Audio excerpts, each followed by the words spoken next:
লন্ডনের মুফতিকে যদি বিতর্ক করতে হয়, এই মঞ্চে শিবিরের সভাপতি বসে আছে, তার সাথে আগে একটা প্র্যাকটিস ম্যাচ হওয়া উচিত। এর আগে ডাক্তার শফিকুর রহমানের সাথে বসলে যেই সকল অলীক স্বপ্ন দেখাচ্ছেন সেইগুলার ব্যাখ্যা উনি দিতে পারবেন না। আপনারা ফ্যামিলি কার্ডের কথা শুনেছেন, অবাস্তব অলীক পরিকল্পনার কথা শুনেছেন।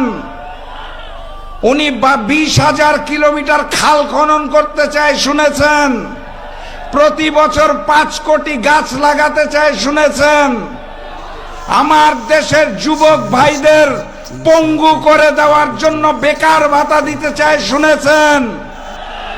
বাস্তবতা হচ্ছে 20,000 কিলোমিটার খাল খনন করতে প্রতিদিন যেই পরিমাণ খাল খনন করতে হয়, 5 কোটি প্রতি বছর গাছ লাগানোর জন্য বাংলাদেশে যেই পরিমাণ জায়গার প্রয়োজন হয় সেটা আমাদের নাই।